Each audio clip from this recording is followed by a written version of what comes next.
آج ہم لوگ آیت نمبر 246 سے شروعات کریں گے. أَلَمْ تَرَ إِلَى الْمَلَإِ مِنْ بَنِي إِسْرَائِيلَ مِنْ بَعْدِ مُوسَىٰ إِذْ قَالُوا لِنَبِيٍّ لَهُمْ ابْعَثْ لَنَا مَلِكًا نُقَاتِلْ فِي سَبِيلِ اللَّهِ. یہاں پہ 3-4 چیزیں ایسی ہیں جن سے ہم سب لوگ بخوبی واقف ہیں. ایک لفظ ملک کا کہ لوگوں نے ملک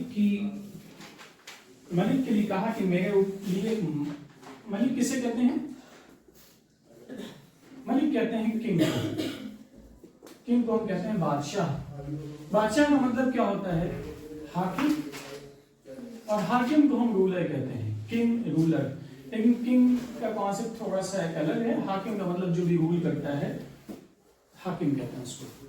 تو کچھ لوگوں نے اپنے خاص کسی بزرگ سے کسی بڑے سے یہ مطالبہ کیا کہ آپ ایسا کریں، ہمارے اوپر ظلم ہوا ہے اور ہم اس ظلم کا انتقام لینا چاہتے ہیں. انتقام مطلب جو بھی ہمارے ظلم ہوا ہے اس ظلم سے ہم نکلنا چاہتے ہیں اور اس ظلم کی جو زیادتیاں ہیں ان زیادتیوں کو ہم ختم کرنا چاہتے ہیں. اور جو شخص مستقل، جو قوم ہے مستقل ہمارے اوپر ظلم کر رہی ہے، اس کے مقابلے میں ہم کھڑے ہونا چاہتے ہیں کہ اب وہ ظلم سے باز آ جائے. تو ظلم سے رک جائے، اس کے لیے ہمیں کیا کرنا پڑے گا؟ سب سے پہلے ہم ایک ہو جائیں، گروپ ہمارا پورا بن جائے، یونٹی آ جائے. اور یونٹی آنے کے لیے سب سے اہم چیز یہ ہے کہ اس میں کوئی ایک شخص ایسا متعین ہو جائے جو فیصلہ کر سکے، جو اس پورے گروپ کو لیڈ کر سکے. تو یہاں پہ دوسرا لفظ ہے، ہم لوگ اردو اور ایکچولی انگلش کا ہے لیکن ہم اردو میں بہت آسانی کے ساتھ میں اس کو استعمال کرتے ہیں، لیڈر. سنو کہ آپ سب نہیں، ایک لیڈر کا انتخاب ہو جائے. لیڈر کی صفات کیا کیا ہونی چاہیے، یہ بہت اہم مسئلہ ہے. عام طور پہ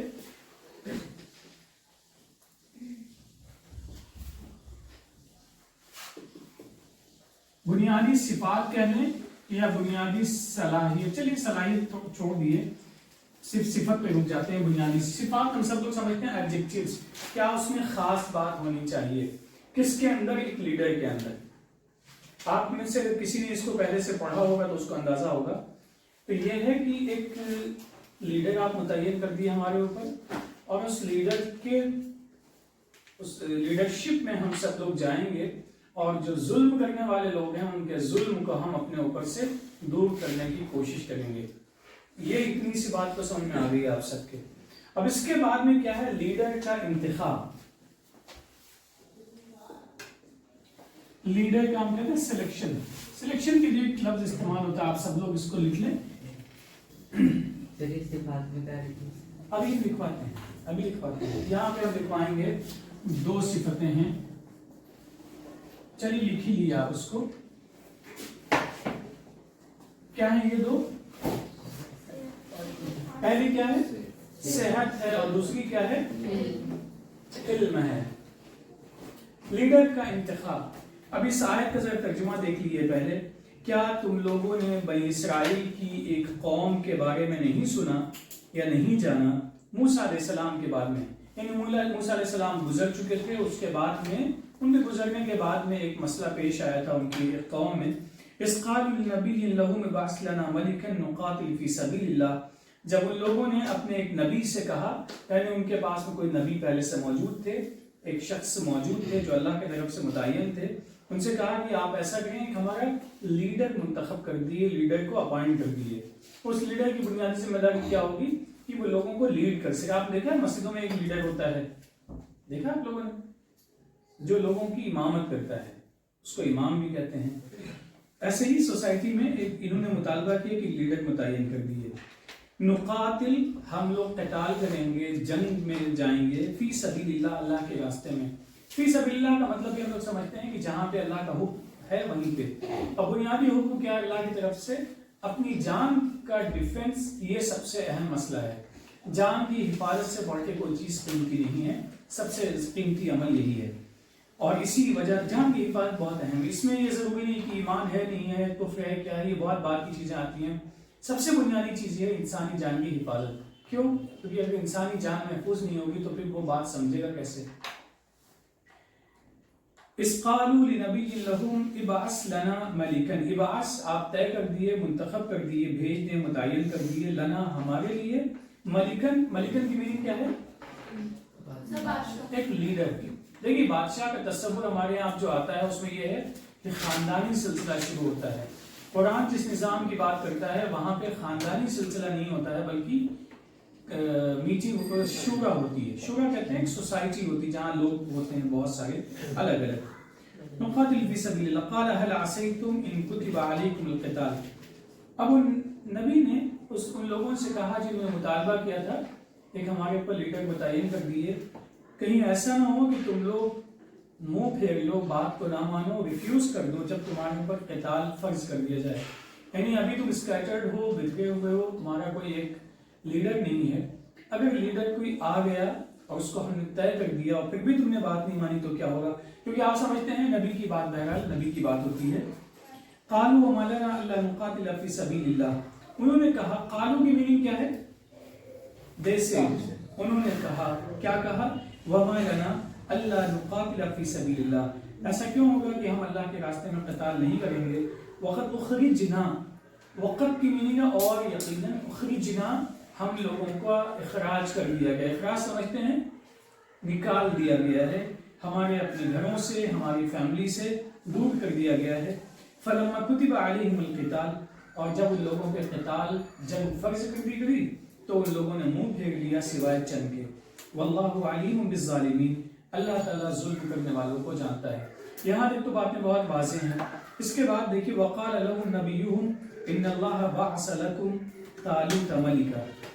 ان کے نبی نے ان سے کہا کہ تمہارے اوپر ایک شخص کو متعین کیا گیا ہے, اس کا نام ہے طالوت, اور اس کو تمہارا لیڈر بنایا گیا. طالوت لکھے ہیں آپ لوگ کہیں پہ,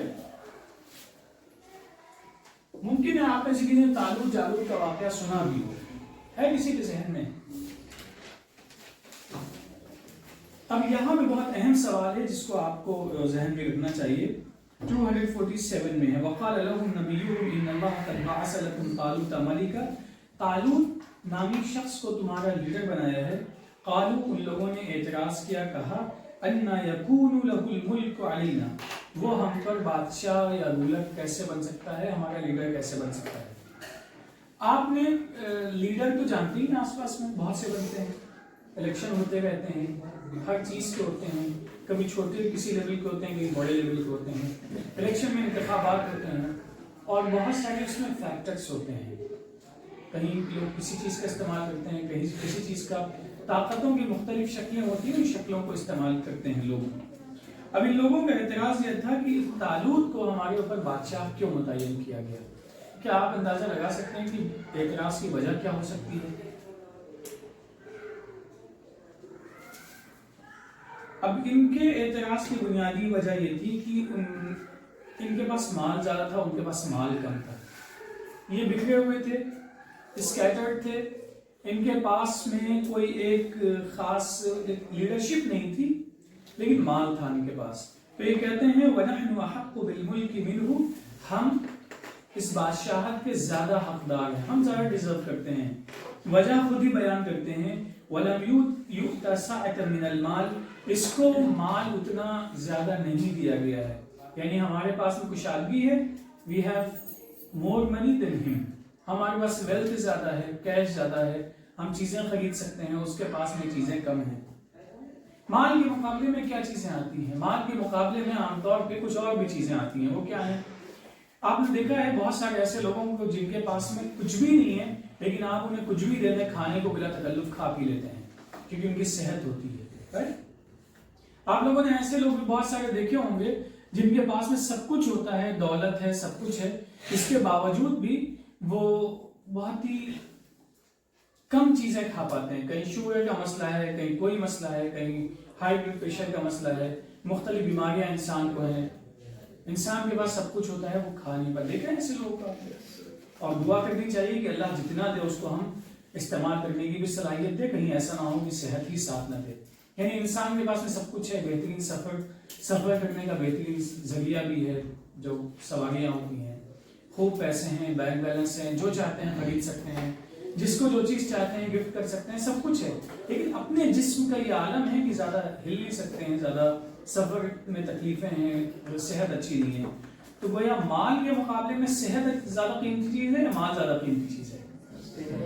یقینی طور پہ مال کی اپنی اہمیت ہے کیونکہ اس کے بغیر انسان کو بہت ساری چیزوں میں دقتیں ہیں، لیکن اگر صحت ہی نہیں ہے تو مال تو حاصل بھی نہیں کر سکتا ہے۔ ایک صحت مند شخص ہے کچھ نہیں کر سکتا ہے تو محنت مزدوری کر سکتا ہے، مشقت کر سکتا ہے۔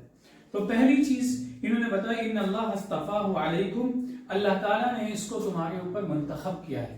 کیوں منتخب کیا ہے؟ زادہ بسطۃ فی العلم والجسم،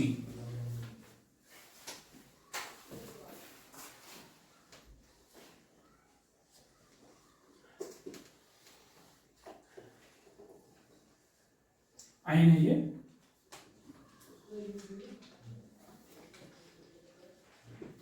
زیادہ کا مطلب کیا ہے؟ زیادہ ہو اس کو جی کوئی مطلب نہیں، نیم ہے، زیادہ بھی مطلب الگ لیکن یہاں پہ نام ہے، نام سمجھے۔ یوسف سنا ہے آپ لوگوں نے، موسیٰ ابھی ہم نے نام لیا آپ کے سامنے، زیادہ کا مطلب بڑھا دیا، یہ کیا ہے؟ ہو، ہم، جیسے ہا ہو آتا ہے ہم، اس کو بڑھا دیا ہے۔ بسطتن کا مطلب بہت، بہت کر لیے، بہت حالانکہ بہت ہی ایگزیکٹ ٹرانسلیشن نہیں ہے لیکن پھر بھی اس کو بہت پھیلا دیا ہے، وسعت دی ہے۔ اس کو ہم اردو میں ایک بہت ہی خاص لفظ استعمال کرتے ہیں، کشادگی، کسی نے سنا ہے؟ چلیے لکھ دیتے ہیں کیونکہ آپ لوگوں کے لیے غالباً یہ نیا لفظ ہوگا۔ فی کا میننگ سب کو معلوم ہے، علم کی میننگ کیا ہے؟ علم کا مطلب ہے علم، سائنس، ناٹ نالج، نالج ہے معلومات ہے وہ، ٹھیک ہے نالج ہے مان لیا۔ جسم کسے کہتے ہیں؟ یہ ہمارے باڈی، ہم نے اس کے لیے صحت کا استعمال کیا ہے لیکن یہاں پہ جسم ہے۔ اب وقت کے نبی نے بتایا کہ دو بنیادی چیزیں ہیں، ایک ہے علم اور دوسرا ہے جسم، ان دو چیزوں میں یہ شخص تم لوگوں سے زیادہ ہے۔ کتنی چیزوں میں؟ علم اور جسم میں۔ ایک طرف ہے علم اور صحت اور اس کے مقابلے میں کیا ہے؟ مال ہے۔ دیکھیے مال ہے تو انسان کے پاس صحت اور علم، یہ دو کمبینیشن پائے جائیں تو مال کما سکتا ہے، کر سکتا ہے، لیکن اگر اس کے پاس میں علم نہیں ہے تو وہ صرف محنت مشقت کر سکتا ہے۔ اگر اس کے بعد میں صحت کے ساتھ میں علم ہے تو محنت کے ساتھ میں وہ چیزوں کو سمجھ سکتا ہے، چیزوں کو رن کر سکتا ہے، اگر دوڑانا نہیں مطلب اس کو مینج کر سکتا ہے، ایک اچھا ایڈمنسٹریٹر بن سکتا ہے۔ کچھ لوگ شاید آپ کو ایسا مل جائے جو کہیں گے علم کے بغیر بھی بہت کچھ کر سکتے ہیں، کیوں فلاں صاحب ہیں انہوں نے کہیں پڑھائی نہیں لیکن ان کو وہ سب کچھ چلاتے ہیں، بزنس چلاتے ہیں۔ علم کا مطلب صرف ڈگری ہونا نہیں ہے، علم کا مطلب ہے کسی بھی چیز کی نالج، جیسا بھی آپ نے کہا اس کی معلومات، وہ تمام چیزیں ایکسپرٹائز ہونی چاہیے تو انسان اس کے بعد بھی آگے بڑھ سکتا ہے۔ یہ دو چیزیں آپ لکھ لیں، صحت اور علم، اور اس کے مقابلے میں کیا ہے؟ مال۔ اب جس شخص کا یہاں پہ جس کو اپوائنٹ کیا گیا تھا اس کے پاس میں دو چیزیں تھی، صحت اور مال، اور وقت کے نبی نے کہا کہ اللہ تعالیٰ نے اس کو یہ دو چیزیں دی ہیں۔ یہ واقعہ کیوں بیان کیا گیا ہے؟ بہت دلچسپ ہے، چھوٹے بچوں کو رات میں سنانے کے لیے تاکہ وہ سو جائیں، ایسا ہے کچھ، لیکن یہ سب پہلو ہو سکتے ہیں کیونکہ واقعہ بہرحال ہے، اسٹوری ہے، لیکن ہمارے لیے اس میں کیا ہے؟ ہمارے لیے سیکھنے کی چیزیں ہیں۔ گویا ہمیں یہ سیکھنے کی ضرورت ہے اس پورے واقعے سے کہ مال کے مقابلے میں علم اور صحت پر انسان فوکس کرتا ہے تو وہ زیادہ آگے بڑھتا چلا جاتا ہے۔ آپ یہ بتائیے یہ کتنے صفحات ہیں اس کے؟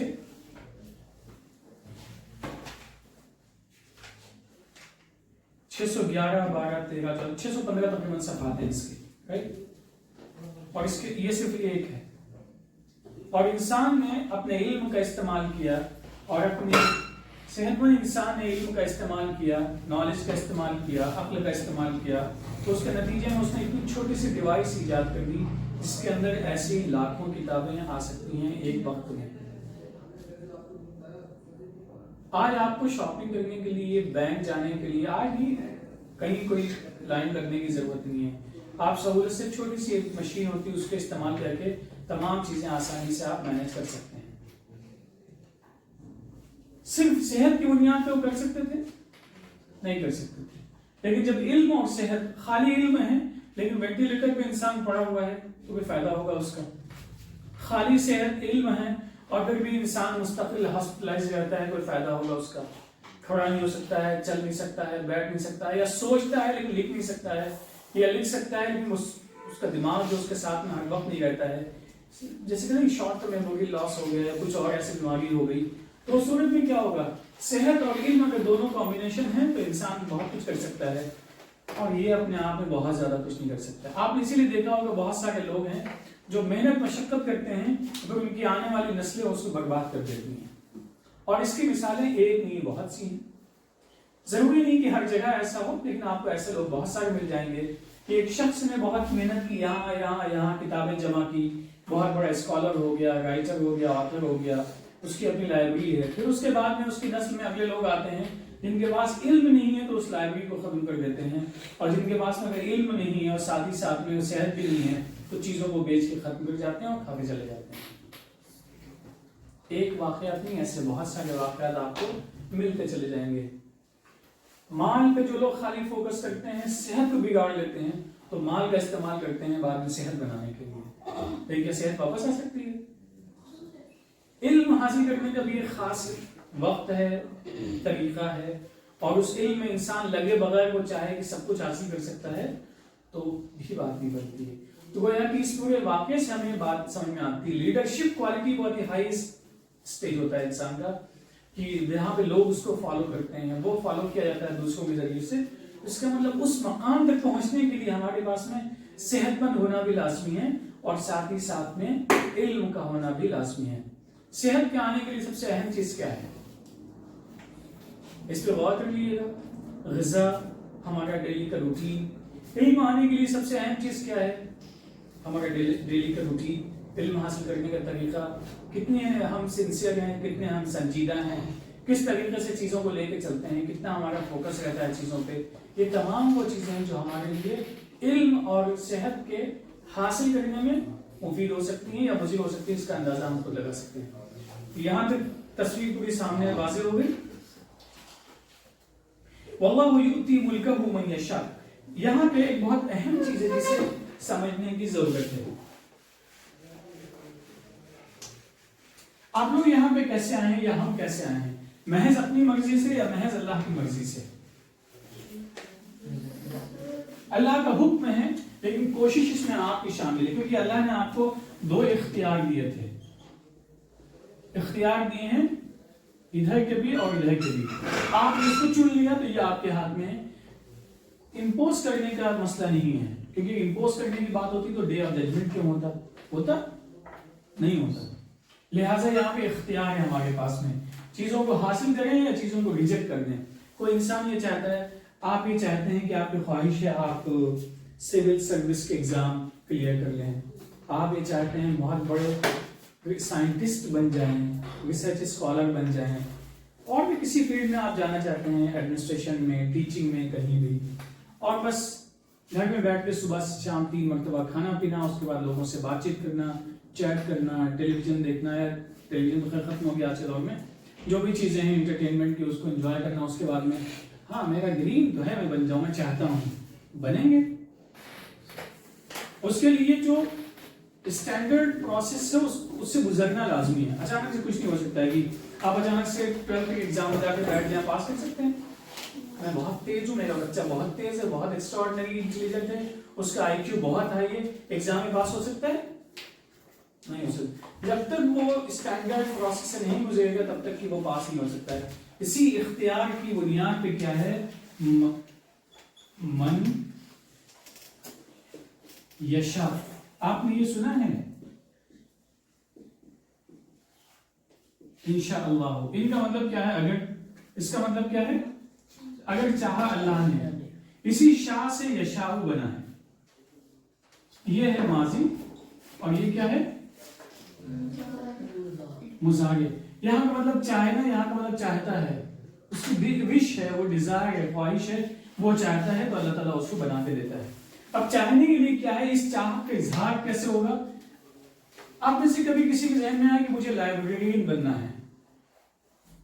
لائبریری کی پوسٹ ہوتی ہے، آپ سب کے اسکول میں ایک پوسٹ ہوتی ہے جہاں پہ ایک لائبریری، بھلے ہی وہاں پہ وہ ڈیزگنیشن میں کوئی شخص ایسے ہی بٹھا دیا جائے جو بھی ہو، لیکن ایک پوسٹ ہوتی ہے جہاں پہ ایک شخص ہوتا ہے جو کتابیں آپ کو ایشو کرتا ہے، لائبریری کو مینٹین کرتا ہے، ہوتا ہے، رائٹ؟ اب آپ بن سکتے ہیں آپ لوگ لائبریرین؟ نہیں میرے پاس کتابیں، میں نے بہت کتابیں لکھی، میں جا کل سے اپلائی کر دوں گا لائبریرین بن جاؤں گا. نہیں بھائی ایسا نہیں، اس کے لیے کچھ چیزیں ہیں جس کو واقف ہونا. آپ نے لائبریرین بننے کی کوشش کی، اس کے بعد میں مجھے ایسا لگتا ہے کہ ہمارے آس پاس لوگ بیمار بہت ہوتے ہیں، اس لیے میری ذمہ داری ہے کہ میں ڈاکٹر بن جاؤں. کل سے میں کلینک کھولوں گا اور ڈاکٹر بن جاؤں گا، لوگوں کی خدمت کروں گا. یہ خدمت کام آئے گی؟ اس کا جو امپیکٹ ہوگا جسٹ اپوزٹ ہوگا. آپ خدمت نہیں کریں گے وہاں بلکہ گناہ کریں گے. لائبریرین بننے کی کوشش کی اور جا کے کلینک کھول لیا، اس کا نقصان ہوگا. تو یہاں بچوں کیا ہے، یہاں پہ من یشاء اللہ دیتا ہے جو چاہتا ہے. تو یہ من کا مطلب کیا ہے، whoever، جو بھی، جو اس کی میننگ کیا ہے، چاہتا ہے. یہ یاد رکھیے گا، آپ چاہیں تو اسے لکھ لیں ان دو الفاظ کو، یا جو بھی اس میں سے جتنی چیزیں لکھنا چاہیں لکھ لیں. لیکن خاص طور پہ من یشاء کو آپ نے جو چاہتا ہے.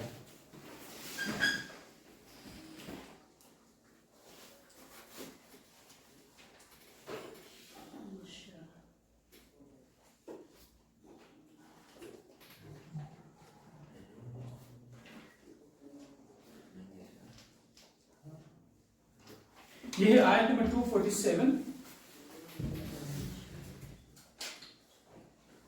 یہ چیزیں لکھ لی، من یشاء جو چاہتا ہے. ٹھیک لکھ لیا آپ لوگوں نے، کانسیپٹ کلیئر ہو گیا کہ ہم اگر ڈاکٹر بننا چاہتے ہیں تو ہم لائبریری سائنس میں جانے کے بجائے ہمارا انتخاب کچھ اور ہونا چاہیے. آپ میں سے کسی کو خواہش ہے سی اے کی طرف جانے کے لیے؟ اگر سی اے بننے کی خواہش ہے تو آپ کے کیا کیا آپشنس ہوں گے آپ سب کو معلوم ہے. نہیں معلوم تو آپ پوچھ سکتے ہیں. لیکن ہم رائٹ میں جانا چاہتے ہیں اور لیفٹ ڈائریکشن ہمارا ڈیسٹینیشن ہے، تو پہنچیں گے اپنے ڈیسٹینیشن پہ؟ نہیں پہنچ سکتے ہیں. وَقَالَ لَهُمْ نَبِيُّهُمْ، ان کے نبی نے کہا کہ اِنَّ آیَةَ مُلْكِهِ أَن يَأْتِيَكُمُ التَّابُوتُ فِيهِ سَكِینَةٌ، ایک نشانی یہ ہے کہ سکینت بھری کوئی چیز ان کو ملے گی. سکینت کہتے ہیں سکون، اطمینان بھری کوئی چیز ملے گی ان کے رب کی طرف سے. وَبَقِيَّةٌ مِمَّا تَرَكَ آلُ مُوسَىٰ وَآلُ هَارُونَ تَحْمِلُهُ الْمَلَائِكَةُ، اور جو آل موسیٰ والے ہارون نے چھوڑا ہے.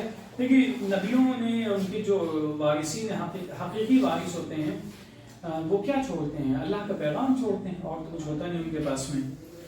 جس کو فرشتے اٹھائے ہوں گے تو بہت قیمتی چیز ہے. ان فی ذلک لآیۃ لکم ان کنتم مؤمنین، اس میں تمہارے لیے ایک نشانی ہے اگر تم یہ مانو. اگر تم مانو تو تمہاری نشانی ہے. جتنی باتیں آپ کو سمجھائی جا رہی ہیں اگر آپ مان لیں تو بات صحیح ہے، نہیں مانتے ہیں تو اس کا کیا ہے؟ کچھ نہیں، یوزلیس آپ کے لیے. فلما فصل طالوت بالجنود قال ان اللہ مبتلیکم بنہر. آزمائش کا لفظ سمجھتے ہیں آپ لوگ؟ آپ لوگوں نے یقیناً یہ سنا ہوگا اسکول میں کہ ایک خاص وقت ہوتا ہے بیچ میں 1 گھنٹے 2 گھنٹے کا ٹائم اسکول میں بچوں کو دیا جاتا ہے جس میں بچے کھیلتے ہیں اور باقاعدہ ایک ٹیچر ہوتے ہیں اسپورٹس کے یا پی ٹی کے جو ان کو جا کے گائیڈ کرتے ہیں. اور پھر اس کے بعد میں بہت سختی سے منع کرتے ہیں کہ پانی کوئی ابھی نہیں پیے گا، تھوڑا سا بیٹھ جائیے، ریلیکس ہو جائیے، سکون میں بیٹھیے، اس کے 5-10 منٹ کے بریک کے بعد پانی پییں گے چاہے جتنی زیادہ پیاس آپ کو لگی ہو. یہاں بہت تیز دھوپ سے جا رہے ہوں، بہت زیادہ دوڑتے ہوئے جا رہے ہوں، بہت زیادہ ہماری ایگزرشن ہو گیا ہو تو اچانک سے بہت تیز ٹھنڈا پانی پینے کو لوگ منع کرتے ہیں. سنا ہوگا آپ سب نے، یہ کوئی نئی بات نہیں ہے، رائٹ؟ بالکل اسی طریقے سے ایسا بھی ہوتا ہے کہ بعض جگہوں پہ چیزیں ہمیں بہت اچھی لگتی ہیں. رات میں آپ نے سنا ہوگا کہ چائے کا استعمال نہیں کرنا چاہیے، کافی کا استعمال نہیں کرنا چاہیے. کھانے میں اور سونے میں تھوڑا سا گیپ رکھنا چاہیے. کھانے میں اور پانی پینے میں، جو کھانا کھاتے ہیں لنچ ڈنر بریک فاسٹ جو بھی، اسے پانی کی جو ٹائمنگ ہے وہ الگ ہونی چاہیے، دونوں سے تھوڑا فاصلہ رہنا چاہیے، ورنہ اس سے ہمارا ڈائجیشن تھوڑا سا ڈسٹرب ہونے کا خطرہ رہتا ہے. یہ سب باتیں ہم سب لوگوں نے سنی. اسی طریقے سے ان لوگوں کے ساتھ بھی ہوا تھا. یہ لوگ کسی ایسے مقام سے گزر رہے تھے کہ ان کی پوری فوج جہاں پہ ایک ندی تھی، لیکن اس ندی کے بارے میں آپ لوگ شاید ابھی اس بات سے ناواقف ہوں یا واقف ہوں، جہاں پہ گندگی ندی میں نہیں پہنچی ہوتی، وہاں کا ندی کا پانی بالکل اتنا ہی بہترین پینے کے لائق ہوتا ہے جیسے زمین سے نکالا ہوا پانی ہوتا ہے. شاید آپ میں سے کسی نے دیکھا بھی ہو ایسی ندیاں یا ایسی نہریں جہاں سے آپ پانی ہاتھ میں لیے اور پی لیے، بہت فریشنس آپ کو محسوس ہوگی. لیکن یہاں ندیوں سے کمپیئر مت کیے گا کیونکہ بہت ہی پالوٹیڈ ہے اور ہماری کیا ہوا نتیجہ ہے کاموں کا. جب طالوت لشکر لے کے آگے بڑھے، قال ان اللہ مبتلیکم بنہر، ان لوگوں نے کہا، انہوں نے ان لوگوں سے کہا، ان اللہ مبتلیکم، بے شک اللہ تعالیٰ آپ کو آزمائے گا ایک نہر کے ذریعے. نہر کی میننگ معلوم ہے آپ لوگوں کو؟ ہمارے یہاں ہم لوگوں کیا نہر استعمال کرتے ہیں آرٹیفیشل جو چینل ہوتے ہیں پانی کے ایریگیشن کے لیے کھیتی وغیرہ کرتے ہیں. سنا ہے آپ لوگوں نے کھیت میں نہر لگ گئی پانی لگانا ہے, لیکن عربی میں نہر کا مطلب ہوتا ہے ریور, ندی جسے ہم کہتے ہیں. فمن شرب منه فليس مني, جو اس میں سے پی لے گا ندی میں سے اس کا تعلق مجھ سے کوئی نہیں ہے. ومن لم يطعمه فإنه مني, اور جو اس کو چکھے گا بھی نہیں وہی ہمارے ساتھ میں ہوگا. تو گویا کچھ اس کا ری ایکشن کچھ ہوگا, پانی کا اثر ہوگا. جیسے آپ نے سنا ہوگا دوپہر میں بہت سے لوگ کہتے ہیں کہ مجھے چاول نہیں کھانا, انہیں نیند آنے لگتی ہے, یا کوئی ملک پروڈکٹ جیسے پنیر ہے وغیرہ نہیں بہت سے لوگ کھاتے ہیں. دیکھا ہوگا آس پاس کے کچھ لوگ ہوتے ہیں جو اوائڈ کرتے ہیں, ان کا کہنا یہ ہوتا ہے کہ میں اگر دوپہر میں کھا لوں تو مجھ سے اس سے نیند آنے لگتی ہے, فرمنٹیشن وغیرہ کچھ سمجھتے ہیں ایسا کچھ. لیکن بہرحال یہ ڈپینڈ کرتا ہے لوگوں پہ. تو بہرحال وہ لوگ ایسے تھے جن کے ساتھ پانی کا مسئلہ تھا, پانی پی لیا تو کچھ کمزور ہونے کے چانسز تھے. فَإِنَّهُ مِنِّي إِلَّا, مگر اب دیکھیے پیاس اگر کسی کو شدت کی لگی ہے تو کیا کرے گا, اس کی اجازت ہے إِلَّا مَنِ اقْتَرَفَ غُرْفَةً بِيَدِهِ, سوائے اس کے جس نے ہاتھ سے تھوڑا سا پی لیا. ہاتھ سے آدمی کتنا پیتا ہے پانی, تھوڑا سا اٹھایا ندی سے پی لیا اس نے, جس سے اس کی پیاس بجھ گئی. لیکن وہ باقاعدہ بیٹھ کے پینے لگے سکون سے, اس کے لیے اس نے منع کیا گیا تھا. فَشَرِبُوا, تو ان سب نے پی لیا, إِلَّا قَلِيلًا مِّنْهُمْ, سوائے کم چند لوگوں کے. فَلَمَّا جَاوَزَهُ هُوَ وَالَّذِينَ آمَنُوا مَعَهُ, جب وہ اس کو کراس کر گئے, اور جو ایمان والے تھے وہ کراس کر گئے, قالوا, تو جن لوگوں نے پانی پی لیا تھا وہ کیا کہنے لگے, لَا طَاقَةَ لَنَا الْيَوْمَ بِجَالُوتَ وَجُنُودِهِ, آج ہم مقابلہ نہیں کر سکتے ہیں جالوت سے اور جنود سے. یعنی کچھ ایسا اثر تھا اس پانی کا کہ ان کو اندر سے کمزوری کا احساس ہونے لگا. اس کو مزید ایکسپلین کرنے کی شاید ضرورت نہیں ہوگی کہ کھانے سے پینے سے بھی اثرات ہوتے ہیں ہمارے جسم میں, ری ایکشنز. قال الذين يظنون انهم ملاقو الله, جو لوگ اللہ سے ملنے کی توقع رکھتے تھے, جن کے اندر ایمان مضبوط تھا. کس بات کا, یہ جو زندگی ہم جی رہے ہیں یہ حیات اول ہے, یہ حیات اولا ہے, اور حیات ثانیہ جو سیکنڈ لائف ہے وہ بات کی ہے, وہاں اللہ سے ہماری ملاقات ہوگی, اعمال نامہ ملے گا. تو ان لوگوں نے کہا کم من فئۃ قلیلۃ غلبت فئۃ کثیرۃ باذن اللہ, کتنی چھوٹی چھوٹی جماعتیں ہیں جو بڑی جماعتوں پہ کامیاب ہو گئی اللہ کے حکم سے. واللہ مع الصابرین, اور اللہ تعالیٰ صبر کرنے والوں کے ساتھ ہے. یہ صابر کون لوگ ہوتے ہیں, جو کسی چیز کو ڈٹے رہنے والے. پرزیورینس جہاں پہ ہو, ڈٹے رہنا, ڈٹنا جمنا جن کے اندر پایا جائے. وَلَمَّا بَرَزُوا لِجَالُوتَ وَجُنُودِهِ, اور جب وہ جالوت اور اس کے لشکر کے, ایک طرف طالوت ہے جس کو متعین کیا گیا تھا لیڈر, اس کے مقابلے میں کون ہے, جالوت ہے. نام یاد رکھے گا آپ لوگوں کو, طالوت تو لکھ لیا, دو صفات آپ نے لکھ لی. تو ان لوگوں نے کہا ربنا افرغ علینا صبرا, اللہ ہمارے اوپر صبر کو اڈیل دے. اڈیلنے کا مطلب ہے یعنی ہمیں آپ بالکل جما دیے, قدم ہمارے یہاں سے ہلنے نہ پائیں. وثبت اقدامنا, اور ہمارے پیروں کو جما دیے. وانصرنا علی القوم الکافرین, اور جو لوگ آپ کی آیات کا انکار کرنے والے ہیں اور ہم سے مقابلے پہ آئے ہیں ان کے خلاف ہماری مدد کیے. فہزموہم باذن اللہ, تو ان لوگوں نے ان کو شکست دی, لیکن وہ بھی اللہ کی اجازت سے. یہ اللہ کی اجازت بیچ میں کہاں سے آ گئی, ظاہر سی بات ہے ہر فیصلے کی جو انتہائی کڑی ہے وہ اللہ ہی کے ہاتھ میں ہے, اور اللہ ہی فیصلوں کا لینے والا ہے. وَقَتَلَ دَاوُودُ جَالُوتَ وَآتَاهُ اللَّهُ الْمُلْكَ وَالْحِكْمَةَ وَعَلَّمَهُ مِمَّا يَشَاءُ, اور داؤد نے جالوت کو قتل کر دیا. اللہ تعالیٰ نے اسے یعنی داؤد کو علم دیا, حکمت دی, بادشاہت دی, حکومت دی. بادشاہت کا لفظ بہت اپروپریٹ نہیں ہے, کیونکہ لفظ بادشاہت آتے ساتھ ہی ایسا لگتا ہے کہ فلاں ابن فلاں, سن آف سو ون, رائٹ. ایسی تو ہوتا ہے کہ فلاں کے بیٹے فلاں کے بیٹے, ایسا نہیں ہے, یہاں شورا کی بات ہے.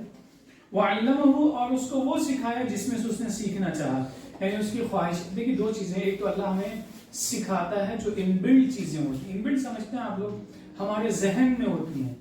آپ کی کبھی آنکھ کے اوپر سے کوئی چیز گرے اچانک سے آتی بھی دکھے تو آنکھ خود بخود ریئیکٹ کرتی ہے, ایسا ہوا ہے. ہمارا ہاتھ ریئیکٹ کرتا ہے, ہمارا جسم ریئیکٹ کرتا ہے, بغیر ہم یہ سمجھ بھی نہیں پاتے ہیں کہ ہمیں ریئیکٹ کرنا ہے کہ نہیں کرنا ہے. جیسے ہی کچھ سامنے سے کوئی مصیبت آتی ہے, ہمارے جسم کے مختلف اعضاء, مختلف پارٹس خود بخود ریئیکٹ کرتے ہیں اور خود بخود اپنا وہ ڈیفنس میکینزم فالو کرنے لگتے ہیں. تجربہ ہے آپ لوگوں کو, کبھی بھی آپ دیکھیے اچانک سے کوئی چیز آپ کے سامنے آنے لگے یا آپ راستے میں چل رہے ہیں, اچانک سے آپ کو بس محسوس ہوتا ہے, آپ کے جسم کو سینسرز محسوس کرتے ہیں کہ اچانک سے کوئی آ رہا ہے تو ہاتھ اٹھ جاتا ہے بچانے کے لیے, پیر یا ہم پیچھے ہٹ جاتے ہیں. یہ سب چیزیں کئی مرتبہ ایسی ہوتی ہیں, ہم سوچتے ہیں اس سے ہوا کیسے, یہ سب ہوا کیسے. یہ اللہ کی طرف سے نظام ہوتا ہے. وَلَوْلَا دَفْعُ اللَّهِ النَّاسَ بَعْضَهُمْ بِبَعْضٍ. اب یہاں پہ ایک بڑی حکمت والی چیز بیان کی جا رہی ہے کہ انسان فساد پھیلاتا ہے, بگاڑ پھیلاتا ہے, تو اس صورت میں کیا ہے کہ اللہ انسانوں ہی کے ذریعے سے اس فساد کو دور کرواتا ہے. کچھ لوگوں نے ہماری ندی کو گندی کیا, اللہ تعالیٰ ہی نے انسانوں کو ہی کھڑا کیا, اور کچھ لوگ پھر اس کی صفائی پہ لگ گئے کہ بعد میں بہت صاف شفاف ہو جاتی ہے, اس لائق ہو جاتی ہے کہ لوگ بیٹھ جائیں وہاں پہ. یہیں پہ ایک مرتبہ ایک جگہ پہ, وہاں پہ ایک بیچ میں بہت گندا تھا, بامبے کی بات ہے, ایک صاحب کو لگا کہ بہت گندگی ہے, صفائی کرنی چاہیے, وہ چلے اور ان کا نیٹ ورک بڑھتا گیا. آہستہ آہستہ انہوں نے بڑے حصے کی صفائی جو ہے شروع کی تھی تنہا, لیکن لوگوں کے ساتھ کرتے کرتے ملتے ہوئے بہت ساری صفائی کا کام مکمل ہو گیا. آپ ایسی بہت ساری چیزیں دیکھیں گے یہاں ہمارے شہر میں, کئی ایسے مثالیں اخبارات آپ دیکھیں, ایک شخص نے ایک کام شروع کیا, پھر لوگ ملتے جاتے ہیں اور وہ کام بڑھتا جاتا ہے. تو یہاں پہ یہی کہ جو لوگ فساد مچاتے ہیں ان کو بھی ادھر ادھر الگ کرنے کا کام اللہ تعالیٰ کس سے لیتا ہے, انسانوں سے. گویا یہاں اس آیت میں اس بات کی حکمت بتائی جا رہی ہے کہ دنیا میں جو کچھ بھی ہے وہ انسان کی ہی ذمہ داری ہے. اگر انسان خود سے کام نہیں کرے گا تو کچھ بھی ہونے والا نہیں ہے. وَلَكِنَّ اللَّهَ وَلَوْلَا دَفْعُ اللَّهِ النَّاسَ بَعْضَهُمْ بِبَعْضٍ. اگر اللہ انسانوں ہی میں سے بعض کو دفع نہیں کرتا تو زمین میں بگاڑ مچ جاتا. وَلَكِنَّ اللَّهَ ذُو فَضْلٍ عَلَى الْعَالَمِينَ. لیکن اللہ تعالیٰ بڑا فضل کرنے والا ہے لوگوں پہ. تو یہ کانسیپٹ شاید کلیئر ہو گیا ہوگا, دَفْعُ اللَّهِ النَّاسَ بَعْضَهُمْ.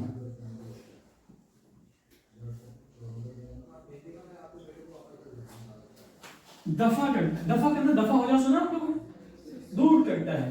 تو گویا کہ زمین میں جو فساد ہوتا ہے اس فساد کو دور کرنے کی ذمہ داری انسان پہ ہے, اور اس کا کام اللہ نے انسان سے ہی سے لیتا ہے. کیسے لیتا ہے؟ اللہ نے انسان کے مزاج میں کچھ ایسے فیچر بنا ہے جس سے وہ سوچتا ہے, غور کرتا ہے, پھر وہ آگے بڑھتا چلا جاتا ہے. تلک آیات اللہ. اب یہاں رک جاتے ہیں.